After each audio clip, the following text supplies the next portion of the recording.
Episode 138. Today we recap the series against the Tampa Bay Rays and preview the upcoming series against the New York Yankees. You're listening to the Bucko Banter podcast, brought to you by the Just Baseball Media Network. Cue the music. Rockin' 101, she compliment my taste. Whiskey in my lemonade, cause I like the way it tastes. Best seats at the Pirates game, they let me run the base. Yeah, my time is like my money, cause I can't afford to waste. Wifey is a lawyer, take my date to my dates. Order steak by the plate, sending case after case. Run my race at my pace, clear the grass of the snake. Adam, welcome back. We have an off day ahead of us tomorrow. We're recording on a Wednesday. Finally done with the road series against Miami and Tampa. Man, got a lot to talk about. But before we do, what you should do is drop everything and go over to Total Sports Enterprises or tseshop.com for all of your Pittsburgh sports memorabilia needs. We recently announced a partnership with them. They supply every single baseball, every single autograph that we use at PNC Park. And they're usually pretty fire, Scott. Yeah. We gave out Andrew McCutchen signed balls last year, Brian Reynolds signed balls, pretty much everybody on the roster. We gave out a signed ball. We gave out signed photos courtesy of them. And you could find all of this stuff right on their website, tseshop.com. Right now, they're running a great deal. Okay, so for $59, you get a mystery box. This is called the Opening Day Mystery Box Edition. $59. You go to their mystery box tab, you click on that, and one lucky person will get a Paul Skeens autographed jersey in that box. Imagine getting that jersey for $59. Man, it's one click. One click away. Shooters got to shoot, right? If you don't like that, you could pretty much find any other type of memorabilia, whether it be Pirates, Penguins, or Steelers. So again, go over to tseshop.com. We'll put a link in the caption of this video on Spotify, Apple Music, and YouTube, wherever you get your podcasts. Let them know that Bucko Banter sent you. Scott, the Pirates won today. We're in a W column. We're not a winless team. There's a few winless teams in baseball, but it feels like we might as well be because of the level of play that we've watched over the past week.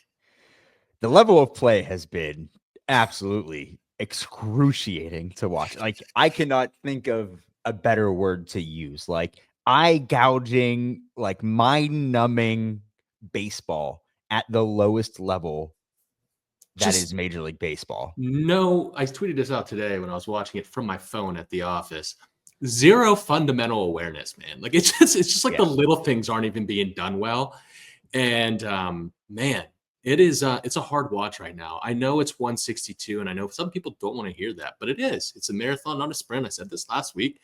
And usually we start off really hot, and then we disappoint everyone at the end of May, come Memorial Weekend, into June, July. Last year we hung out a little bit longer in July, I think. We were buyers, technically. But, man, we got a lot of stuff to figure out in order for this team to be anything close to a contender. I think the main issue is this. Like you said, it's a marathon, not a sprint. There's going to be many other times this season, hopefully not every single week where we're complaining. There's going to be a lot of times where they get hot, they go on a winning streak despite who's on the roster. But them not winning right now isn't what frustrates me the most. So the win-loss column, while it looks bad, it looks a lot worse because the same issues that we saw last year are the same ones that carried over to this year. And I think that's why fans are getting more and more frustrated and vocal about the 2025 Pirates. You see no slugging. You see no run support. You see good starting pitching, and then the bullpen blow it just about every single game. Yeah. Almost today, too. Not winning those close ones. We talked about this midsummer last year. Like, well, I think we had no on one week, and we said what the record would be if they won like even half of those one-run losses. It's repeating itself, and we didn't do enough. And I think the whole fan base can see this. That's why they're frustrated. They didn't do enough this offseason to improve this team. So yeah, it's frustrating, man, because everyone can see it. And it seems like there's not a sense of, well, I don't want to say there's not a sense of urgency. We'll get into that. But, you know, I do think pressure is being felt given what has already happened in the first week. But it's Yeah, it's a tough watch, and a lot's going to have to change. Like I said, do you want to get into like the roster moves real quick before we dive into the recaps? Yeah, let's do it. David Bednar, the biggest one, That's a big news, man. was optioned to AAA. Obviously, we know the struggles that David has gone through last year and then going into this year. Didn't have a good spring either.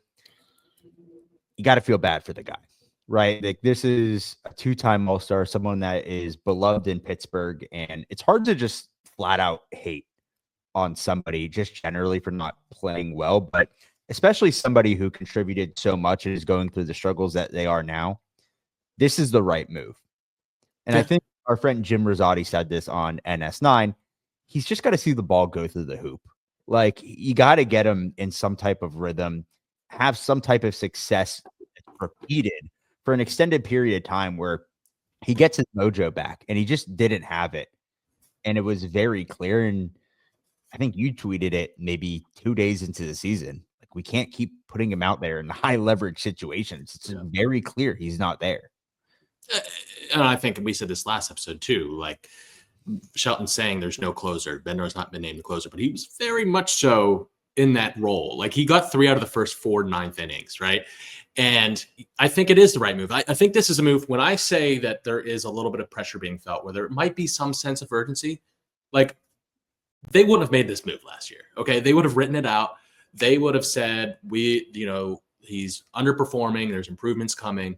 They know, at least I think they know for the most part, that they can't afford to do that this year, especially with Bednar, especially with losing these close games. There's definitely pressure being felt on that end. And, that's not me patting the front office on the back, because this is what should have been done. It is the right move. And I hate to keep bringing this up, but this is why you don't hold on to closers when you're not contending, right? Like, they had an opportunity, and this has been their biggest problem. They haven't maximized their assets when they have the most value.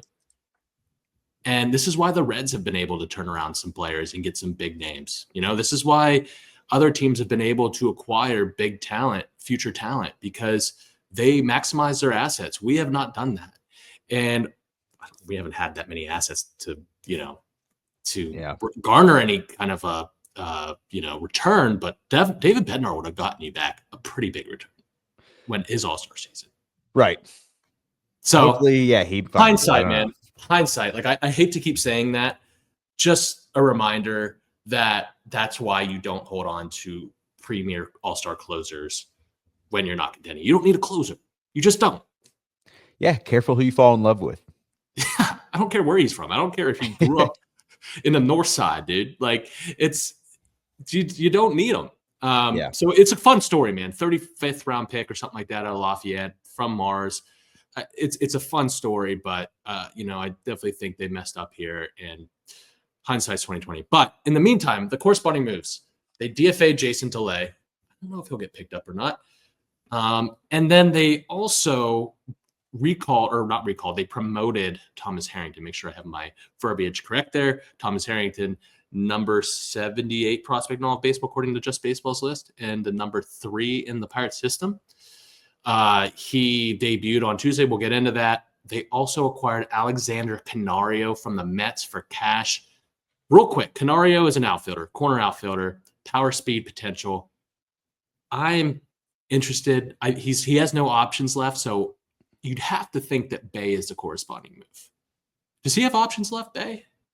I think so. Who cares? Who cares? Who cares? I've seen enough. At this point, yeah. I don't care if Canario doesn't have options, and Bay doesn't. Like, you have to make some type of move, because as we saw in the Tampa series, Bay didn't really get much run of it. Yeah. After the last performance where he couldn't steal a bag and he struck out like 3 times. So you got to just make a move. You can't just keep him on the bench. You're already stealing enough bags as a team. You don't need a specialist. Yeah, you don't need it. You don't need a specialist at this point that isn't special. Yeah. I don't even know if that makes sense, but it sounds good in my head. Like, I think Canario provides some upside that the Pirates don't really have. We'll see. Slugging. Slugging. Power, speed, man. Look, his minor league stats, his career minor league stats: 261, 346 OBP, 847 OPS. Did they have an 847 OPS last year on the major league team? I do not. I know. 109 career homers. This isn't like 1,900 at bats, right? 109 homers, 81 stolen bases. He hit 280, 357, and 797 OPS last year in a cup of coffee, 25 at bats in the big leagues, 1 homer. So he comes with some swing and miss. I think he runs around like 30% K rates. Man, if he makes contact, he's going to be exciting. I think he can play a corner, and he's worth a shot. He's worth a shot, but let's stay on the outfield real quick. Yeah. Okay, because Brian Reynolds in game 1 made I think it was the last game of the Marlins series, made an incredible diving catch in the outfield. And I believe he hurt his tricep. So he has been the DH as of late, which then means Andrew McCutchen has sat out for 3 straight games. After hitting a home run. After hitting a home run in Miami, one of 3 guys that has hit a home run on this team, I think it was Kutch, Cruz, and Nicky G, have all hit home runs, and one of them fractured their ankle on that home run, has not played for 3 games. Somebody who you were paying, I hate to bring up the money thing, but with this team, every dollar counts, that you're paying $5 million to. It's almost like a guaranteed contract at this point, as long as he wants to play baseball. Should not be sitting 3 days in a row, no matter what the circumstances are. I mean, unless he's like legitimately hurt or injured, I get it. But we got word from Noah, he's fine. We saw that he was taking ground balls at first base, which most likely just a joke. It's just McCutchen. It was a joke. It was confirmed. Yeah, it was just a joke. But that happening this early in the season, even though a joke, is just so infuriating. Year 6, Kutch is taking reps. Just, I know it's a joke. Noah said that Kutch even said it was like I get it, but still, after watching Emmanuel Valdez play first base for a couple of days, you're like, man, like something's got to change. And if Reynolds can't play the field because he's injured, but he's good enough to hit, does that necessarily mean that Kutch has to ride the bench for 3 days in a row while Reynolds DHs? Like, are we really in that bad of a spot where you can't throw Kutch out in right field once out of every 3 games? Even then, this was my apprehension to bring in Kutch back, because he just, like, you limit yourself roster wise. Someone else has to DH for a little bit. Like, I like to have that, especially with a team like this who likes versatility. I want to have that DH open, that DH spot open. Like, I want it to flow. Like, obviously you're going to have guys at DH for a period of time or be your full-time DH, but like, he can't play the field at all. So you limit yourself. So if this situation arises, Kutch has to ride the bench, and that you lose a bench spot there. Like, he just has to pinch hit. That being said, 37, 38-year-old Kutch is like one of our best bats, which is kind of scary. And again, you said it perfectly. You're limiting yourself with how limited he is as a position player, which is no position. Yep. Yes, he could survive in right field. Like, let's be real about that. He could survive in right field once a series. Maybe. Yeah. I don't think it's going to be some crazy glaring hole out there. Obviously, he's lost a step, but you have to just have your best bats in the lineup at this point. You're not slugging at all. Scott, going into today, they only had 3 home runs in 6 games. They have 4 now. Cruz has 2 of them. Nicky G has 1, as I mentioned. He's out now. And then Andrew McCutchen. They have 5 doubles going into today. Still no more than 5 doubles. 1 triple that happened today. Yep. The rest has been singles and walks. You cannot win Major League Baseball games like that. And we're going to get into it in the game recaps, going through the stat lines. But it's just simply not going to do it, no matter how many bases you steal. You have to slug. And the lineup in the middle of the order can't do that. I like that they're aggressive on the base paths, like, because with the limited slug, like, you kind of have to be. But man, it leads to situations like the last inning today, which I don't want to get too much into the game, but like where they run themselves into an out and you lose an possible insurance run. So we'll get into the game recaps. Let's jump into the first game here, Adam. Yeah, Monday at Rays, lost this one. This was Carmen Majinski's first start. 3 2/3, 7 hits, 4 earned, 2 walks, 4 Ks. I'll give Carmen this. He looked good at first. He looked like he definitely had this stuff. He's not there yet when it comes to being a starter. I'll say he wasn't hit like they had 4 hits in a row. I think it was in the second or third inning. And that really kind of just put him to rest. But there was a couple of broken bats, a couple of bloopers. Like he wasn't just getting absolutely pummeled. So maybe a little bit of bad luck here, but he's not ready to be a once every 5-day guy. I think it's Can he be? Can he be? I don't know. Is he ready? Absolutely not. Like, I don't think he's stretched out enough. He doesn't have enough starter experience to say, hey, take the ball every 5 days. We're confident that you're not going to go out there and, have 4 earned runs, 2 walks. Put the ball in play, sure, but it can't go down the way that happened. Outside of that, man, we it was kind of just par for the course. You had Meza, Baraki, Wentz. Meza went 1 2/3, 2 hits, 1 earned, 1 walk, 2 Ks. Baraki has looked fantastic this year. 1 2/3, no hits, 1 walk, 3 Ks. And then Joey Wentz, 1 inning pitch, 1 hit, 1 earned, 1 walk, 1 K. So all things considered, 6-1 loss. The bullpen didn't do terrible this game. As for the offense, nothing going on. Andy 1 for 3 with a double, 4 hits total. Cruz, Frazier, IKF, and Andy, of course, 1 for 4 runners in scoring position. 3 left on base, 10 Ks, 2 stolen bases. Cruz had his 5th on the year. IKF his 4th. 17 for 18 going into this game or after this game on stolen base opportunities to start the season. So one bright spot there, but again, 6-1 loss at the Rays. I will say this just before I go on to the next game. Majinski, his fastball ticked up and his slider was sharp at the beginning. We saw this last year when he came in as an opener. Like, it got to a second time through the order, started to go down a little bit, the stuff. Or his effectiveness, shall I say. And I think the Pirates are doing themselves with the start of the season and how their bullpen has looked. I think they're doing themselves a disservice by not having him in the bullpen, because that stuff really played up in a short stint. And I think he's got back end stuff.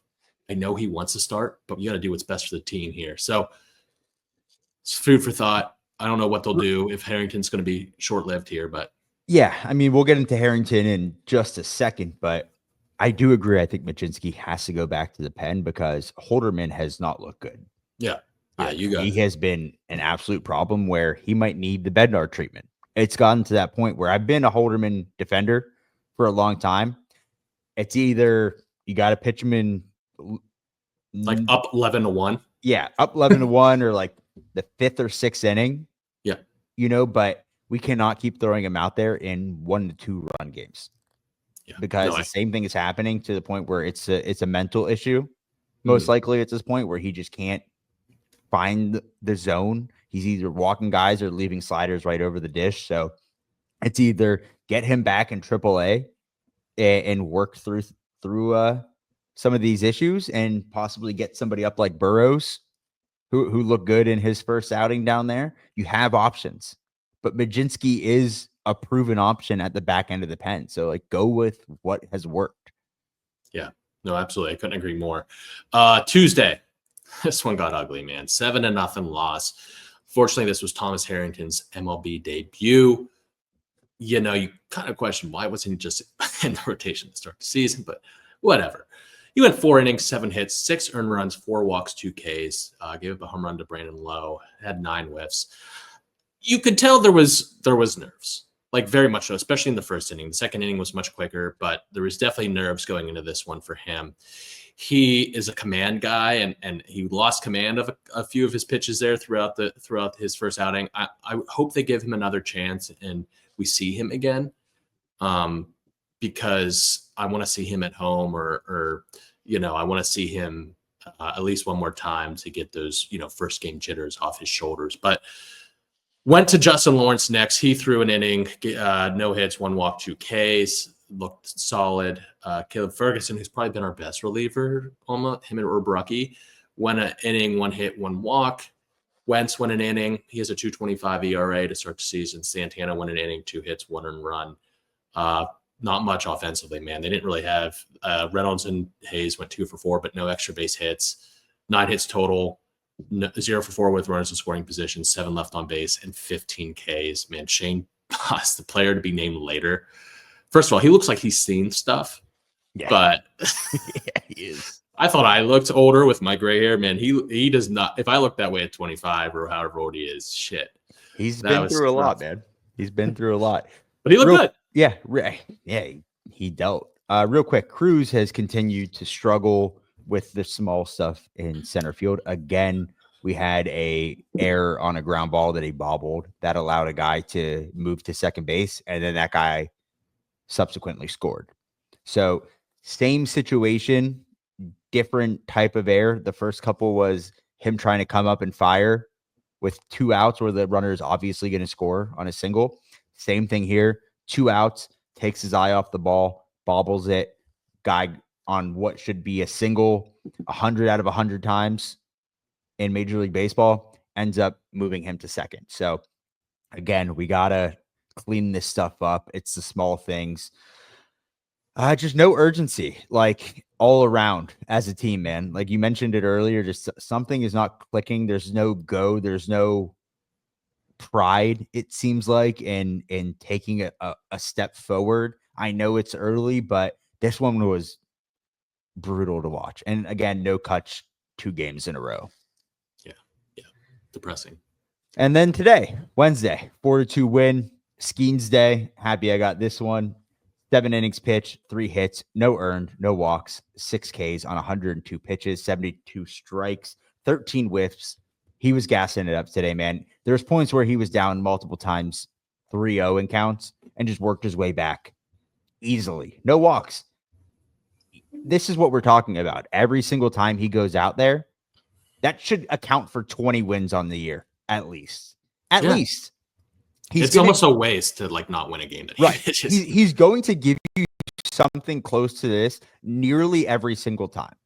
That's not exaggerating. Like, he's going to go out there. We've seen him last year, even when he didn't have his best stuff, he's able to adjust to work with the flow of the game. And he did that today beautifully. Wasn't striking out as many batters as he usually does, but still got soft contact, still got outs, and a quite more of an efficient manner, at least in the first couple of innings, than you usually see from Skeen. So all around good start. Holderman, on the other hand, came in 2/3 of an inning, 1 hit, 1 earned, 1 walk, 1 K. And then Barucki came in, cleaned it up with a K looking. And then Santana closed it, 1 inning pitch, 1 walk. Offense, Cruz had 2 hits, a home run, opposite field, sac fly late in the game. Very good at bats. That's one thing I can't complain with O'Neill this year. The at bats have been very, very good. I don't want to say spectacular yet, but he seems to have a better approach going up to the plate, a better knowledge of the zone or of his zone. He's not chasing as much. He's getting good pitches to hit. And then Adam Frazier, 2 hits, 1 RBI, 1 with 2 outs. Endy had an RBI with 2 outs. Swinski, 3 Ks. So we've seen him taper off a little bit from when he was hitting the ball hard earlier on. As a team, 5 Ks, 3 walks, 2 for 8 runners in scoring position, 8 left on base. And as I mentioned, the 2 out RBIs, which we're not used to seeing, happened with Endy and Frazier. So they took one. If they would have lost this one, if they would have gotten swept, they would have lost 3 out of 4 in Miami, and then went to Tampa and got swept. There may have been riots outside of PNC Park. I still think it'll be a contentious environment on Friday, but yeah, I envision it being there being a lot of chants, very not hostile, but you know what I mean. Sure. I think people are going to be unhappy. The only thing I want to add about this game, I love what you said about O'Neill's at bats, because I think he's the one I've probably been the most impressed with offensively. But they need more protection for him in the lineup, because you can just pitch around him. if you're another team. Like Yeah, you're not and you scared. just throw to Tommy Pham after. Like, You're not afraid of anybody in that lineup, man. Like Tommy Pham was batting fourth today. Hallelujah. But hey, man, let's take a quick break here, and then we'll come back and preview the Yankee series. All right, Adam, we're back. We got the first home series, the opening series to preview. The Yankees haven't announced their 3 pitchers this weekend, but going off of their rotation to start the season, we have a good guess. We know what the Pirates are going to come at them with. It's going to be Keller, Falter, and Andrew Heaney. Keller's going to get the home opener, so that'll be good. I think we're going to face Max Fried on Friday. All right. And I think everyone's familiar with Max Fried if you follow baseball, one of the better left-handed pitchers, starting pitchers in all baseball. Signed an 8-year, $218 million deal this free agency with the Yankees. Last year he was 11-10 with a 3.25 ERA, 1.16 WHIP, and 174 innings pitched with Atlanta. He has one start to season on the 29th against the Brewers, 4 2/3, 7 hits, 2 earned runs, 2 walks, 4 Ks. I believe the Yankees swept the Brewers, so they won that one. He'll come at you with a 4-seam, sinker, sweeper, change, curve, cutter. He's got a deep arsenal, right? And he throws a little bit of everything, man. I mean, that 4-seam and sinker will be 37 and 26% respectively. He gets up to 94 miles an hour on both. The sweeper and change at about 12%, and you'll see those in the low 80s. He's known for his control, advanced feel for his deep arsenal. He's got a good feel for all those pitches, and a plus curveball and sinker. He increased his usage of his sinker over the years, which generates a ton of ground balls. He also has a fluid, repeatable delivery, man. So like every pitch looks the same coming out of his hands. He's tough to hit. It'll be a tough matchup for the Pirates. the biggest contract for a left-handed pitcher. Yeah, it was definitely deemed like an overpay. The Yankees went out and went crazy after losing Soto, but he's probably the best, if not top 3 left-handed pitcher. Well, Drake Skubal, but he's up there. Absolutely. Saturday versus Marcus Stroman. Definitely familiar with the name. Used to play in the Central with the Cubs. Last year, 2024, 10-9, 4.31 ERA, and 154 2/3 innings pitched, 113 Ks, 1.47 WHIP. Had one start this year against Milwaukee, went 4 2/3, 5 hits, 3 earned, 1 walk, 3 Ks. You're going to get the kitchen sink here. A lot of sinkers, a lot of slurves, slider, cutter, 4-seam split. Uses pretty much everything. He's not going to overpower you. The sinker's around 89 to 90. Everything else sits pretty much below that, 88 to 81. So he's going to try and keep you off balance. He's not going to miss a ton of bats, but he's going to generate a ton of ground balls. Only 5'7", pitches with a ton of confidence. Short king. He's able to make a ton of in-game adjustments. This is somebody who's a veteran. He's pitched in the league for a long time. So you know he's going to be able to go out there and go with the flow of the game. It's never going to be an easy game when Marcus Stroman takes the hill. It's not going to be something, like I mentioned, that overpowers you, but you're just going to see everything thrown at you, and you got to make sure that you take advantage of the misses. It's going to be interesting. Yeah, man. He's I was kind of surprised by the velo numbers. I think he's gone down a few ticks because I remember him hit like 93, 94, like touching that. But I've always been a fan of Stroman, to be honest with you. I know he rubs people the wrong way, but he commands himself with a lot of confidence. And, he's a guy that is a pitcher, not a thrower. So he's fun to watch. But Sunday, it looks like we're going to have Will Warren, the rookie. All right. This was a 2021 8th-round pick out of southeastern Louisiana. He was the Yankees' number 5 prospect, according to MLB Pipeline. He made the rotation given a lot of their injuries. Garrett Cole is out right now. They have someone. Luis Hill is out, the rookie of the year last year. Last year, he was 0-3 with a 10.23 ERA in a limited sample, 22 2/3 innings pitched, 5 games started, 29 Ks, 1.9 WHIP, very small sample size, but he struggled even in AAA too. I think he had like a 5 ERA. But his stuff looked really good in the spring. Really, really good. He bounced back. His first start was actually yesterday against the Diamondbacks on the 1st. He went 5 innings, 1 hit, 2 earned runs, 4 walks, 4 Ks. So he might struggle with walks, but he throws a 4-seam sweeper, change, sinker, curve. mixes it all in, man. The four seam is the most thrown pitch at 32%. Throws a sweeper at 25. He'll hit 93 probably. The change and sinker are thrown at 21 and 15%, and the curve at 7%. If that's your least thrown pitch, like he's throwing that a half dozen times a game, man. Another kitchen sink guy here for you who can attack hitters in many ways and all with big league level stuff. Like there's not a pitch that really lacks here. Against righties, he's going to come at you with a sinker sweeper combo and sometimes run that four seam at the top of the zone. Against lefties, he's becomes a four seam change guy with an occasional in zone sweeper for a get me over strike. The sweeper is his put away pitch, man, but the whole arsenal has the potential to flash plus, so he could be dangerous. He's another fun young pitcher. They had Louis Hill last year. Now they have Will Warren, who could contend for rookie of the year votes. Going to be a fun series, and the definition of fun is to be determined. We get to see some incredible talent with the Yankees, right? You get to see Aaron Judge coming in. You get to see a Gold Glove shortstop in Anthony Volpe, an electric player in Jazz Chisholm, who has really gotten off to a hot start.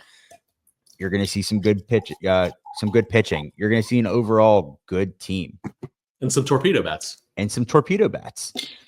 So I'm excited to get back to PNC Park at the end of the day. I'm excited to roam the outfield, watch some baseball. And if recent history tells us anything, the Pirates have overperformed against teams like this in the regular season. Yeah. Played well against them last year in New York, played well against the Dodgers last year at PNC Park. Who's to say they can't get the ball rolling here? Slow start, energy's back up at home. It will be sold out. It will be. At least game one will be. There's going to be a ton of Yankees fans there. So it'll be a good atmosphere. So whether fans are booing or frustrated, whatever it may be, I think it's going to be an overall good time. That being said, let's get into feeling why we're feeling bummed out. This is a segment we had last year, bringing it back a little earlier than we would like to this year, but I think it's appropriate after week one to say why we're feeling a little bummed out. Scott, do you want to go first? Yeah, I'll go first, Adam. I'll go first. I'll tell you why I'm feeling bummed out. I'm feeling bummed out because I feel like watching this team is depressing right now. That's stating the obvious, right? But what's most depressing to me is that there seems to be no life on the field, in the dugout, just everywhere. And I'm not going to come on this podcast and call for a man's job, right? I'm not interested in doing that. But that does fall on the manager, okay? That falls on the manager. And it just feels like when things get tough with this team, that you feel it even just sitting on your couch. I'm watching that 7-0 game last night. It should be a fun game to watch. Thomas, I know he had his jitters, but Thomas Harrington's making his debut. This is a guy that should have a role in the future of your franchise. Be a back-end starter. He's an exciting prospect. And it just, man, when things got bad, it just felt like the game was over already. There was no fight, no energy. That's why I love Josh Palacios, man. I know he's gone. He elected free agency. I love Josh Palacios. He might not have lit the world on fire statistically. I think but he played a role that is unquantifiable, if that's even a word, in the clubhouse. They don't have that guy. They need that guy. You brought in Tommy Pham to Tommy Pham, but is he Tommy Phamming? I don't think he's phamming. I don't think he's phamming. He's also hitting under a buck. So I know it's early and the sample size is small, but man, I just want to see some energy on this team. I want to see Brian laugh. I want to see Brian Reynolds even smile. It's just, I know that seems simple, but it's hard to get excited sitting on your couch. I was out of it by the 6th inning last night. I want some life. I want some life in this team. That's why I'm bummed out. Well, you know what makes me bummed out, Scott? And I think it piggybacks perfect off of what you're saying. You're talking about life and injecting energy into this team. You know what does that? The long ball. Okay. Yep. The long ball gets the guys going. The chicks dig the long ball, as they say. You get everybody up in the crowd, the dugouts going, you get your celebrations. That simply has just not existed in enough of a sample size for us to be successful or to get this team energized. It's not the distance that you hit the ball, it's how you use the bat, okay? That's what I've heard. We need more torpedo bats, apparently. They're not slugging. I mentioned it earlier in the episode, but this is what has me bummed out. In the past 2 games, the 3 through 6 hitters have struck out 13 times. Your middle of the lineup is Kang often. They're not hitting doubles. They're not driving runners in. They're not putting the ball over the fence. That does not win ball games. Singles do not win ball games. Moneyball does not win ball games. Getting on, moving them over, stealing bags, that does not do enough nowadays. This is not 1990, early 2000s, where a couple runs are going to win you a game. You have to hit the ball over the fence. You got to score at least 4 or more, especially with the way starting pitching is. It's bumming me out because it's the same shit as last year. Different day. And that's why I'm bummed out. Sorry for cursing. No, I mean, I already cursed this episode. It's going to happen more, man. It's all good. But yeah, man, it's the long ball is definitely necessary. They need it. That's something they lacked last year. It's tough. It's tough, man. It's not a good start. But then again, we're 6 games into the season. We're coming home. Maybe we need Alexander Canario. Maybe that's what this team needs. Needs something. Wishful thinking. Torpedo bats. But the big ones, the ones that are like that people think are real, that are actually like, the oversized, yeah. Absolutely. The ones that Dave Portnoy thinks are real. But don't get me started. I love that he got community noted. But anyways, clown. Listen, if you guys are listening to this, is going to come out on Thursday, April 3rd. We're recording on Wednesday night. If you guys are around PNC Park or going to opening day, or even just going to the block party on Federal Street, let us know. Slide in DMs. Hit us up. Would love to meet up with anybody that's going, talk Pirates baseball, get you on the mini mic. We're going to have some fun giveaways, I'm sure. It's going to be a fun weekend, so let's make the most of it. I know there's rain in the forecast, but let's hope that passes. Let's show up. Let's be loud, and let's get back in the win column. Absolutely. And let's raise it. Rockin' 101, she compliment my taste. Whiskey in my lemonade, cause I like the way it tastes. Best seats at the Pirates game, they let me run the base. Yeah, my time is like my money, cause I can't afford to waste. Wifey is a lawyer, take my date to my dates, or the steak by the plates.